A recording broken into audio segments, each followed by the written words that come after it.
Hello students, welcome to the channel economics with Gauri Singh. तो आज का हमारा टॉपिक जो रहने वाला है वो है expenditure method of measuring national income. इससे पहले हम दो मेथड्स कर चुके हैं, एक इनकम मेथड और एक वैल्यू एडेड मेथड। अगर अभी तक आपने उसको नहीं देखा तो जाकर उसको भी देख लीजिए। तो आज का हमारा टॉपिक है that is a expenditure method of measuring national income, और इसमें हम इसके स्टेप्स भी करेंगे और इसकी प्रिकॉशंस भी करेंगे। तो विदाउट वेस्टिंग एनी टाइम शुरुआत करते हैं टॉपिक की। इस मेथड के अनुसार नेशनल इनकम को मेजर करने के लिए ये देखा जाता है कि हमारे देश की मतलब कि डोमेस्टिक इकोनॉमी में जितनी भी final goods and services produce की जाती हैं उनको कौन कौन खरीदता है, उनको खरीदने के ऊपर जो एक्सपेंडिचर किया जाता है उस एक्सपेंडिचर को अगर टोटल कर दे, जोड़ दे, तो उसको नेशनल इनकम एस्टिमेट करने से हेल्प मिलती है। इस मेथड को एक तो कंजम्पशन एंड इन्वेस्टमेंट मेथड और दूसरा इनकम डिस्पोजल मेथड के नाम से भी जाना जाता है। अब हम बात करते हैं कि जब भी एक्सपेंडिचर मेथड लगाकर नेशनल इनकम को एस्टिमेट किया जाता है तो कौन कौन से स्टेप्स जो होते हैं वो इंक्लूड किए जाते हैं इनकम को एस्टिमेट करने के लिए। जैसे कि इससे पहले वाले मेथड्स में दोनों जो मेथड्स हमने किए, वैल्यू एडेड और इनकम मेथड, दोनों ही मेथड्स में हमने देखा कि चार चार स्टेप्स होते हैं नेशनल इनकम को मेजर करने के। तो इस मेथड में भी हम वही चार स्टेप्स जो हैं नेशनल इनकम को मेजर करने के लिए उनको पढ़ेंगे। इस टॉपिक में, इस कॉन्सेप्ट में जो फर्स्ट स्टेप आएगा that is identification of economic units occurring और इनक्योरिंग फाइनल एक्सपेंडिचर। सबसे पहले इस मेथड के थ्रू अगर नेशनल इनकम को एस्टिमेट करते हैं तो सबसे पहले ये देखा जाता है कि कौन कौन से डिफरेंट यूनिट्स हैं जो खर्चा करते हैं। जब ये आइडेंटिफाई किया जाता है कि कौन कौन से डिफरेंट यूनिट्स जो हैं जो डोमेस्टिक एरिया में प्रोड्यूस की जाने वाली गुड्स को खरीदने के ऊपर खर्चा करते हैं, तो ये आइडेंटिफिकेशन होती है कि चार सेक्टर्स हैं जो देश में प्रोड्यूस की गई चीजों को खरीदने के ऊपर खर्चा करते हैं। सबसे पहला है हाउस होल्ड सेक्टर, दूसरा आ जाता है प्रोड्यूसर सेक्टर, तीसरा आ जाता है गवर्नमेंट सेक्टर और चौथा आ जाता है rest of the world sector. ये तो हुआ हमारा पहला स्टेप जहां पे आइडेंटिफिकेशन हुई कि कौन कौन से सेक्टर्स जो हैं वो फाइनल एक्सपेंडिचर करते हैं। Next step, step number 2। इस स्टेप में जब हम ये देखते हैं कि फाइनल एक्सपेंडिचर को एस्टिमेट कैसे किया जाएगा, इससे पहले स्टेप में हमने देखा कि कौन कौन से ऐसे यूनिट्स हैं जो फाइनल एक्सपेंडिचर करते हैं, तो वो 4 यूनिट्स थे। अब ये देखना है कि फाइनल एक्सपेंडिचर को एस्टिमेट कैसे किया जाएगा जब हम आइडेंटिफाई कर लेते हैं कि फाइनल एक्सपेंडिचर करने वाले ये 4 यूनिट्स हैं। तो पहले था हमारे पास household sector. Household sector जो खर्चा करता है उसको क्या बोला जाता है? प्राइवेट फाइनल कंजम्पशन एक्सपेंडिचर, या फिर इसको हाउस होल्ड कंजम्पशन एक्सपेंडिचर भी बोल देते हैं।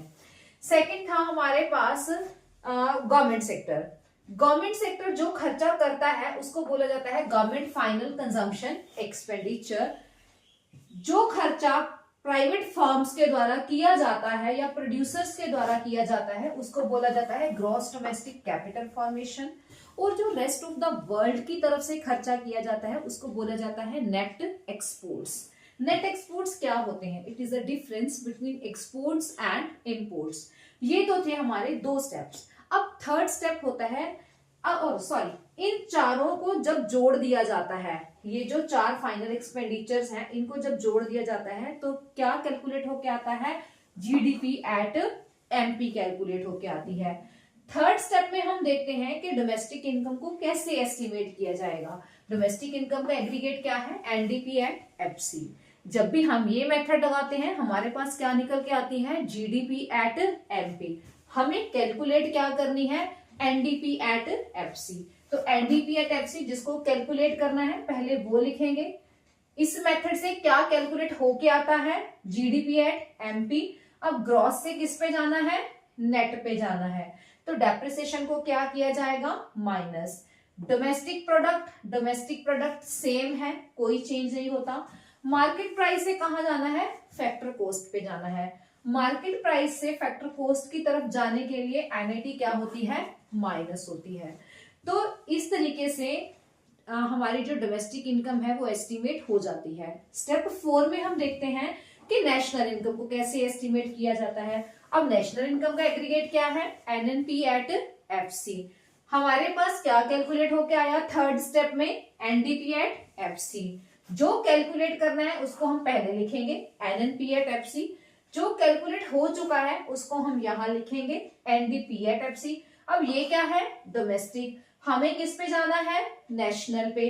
तो डोमेस्टिक से नेशनल की तरफ मूव करने के लिए क्या किया जाएगा, एनएफआईए को प्लस किया जाएगा।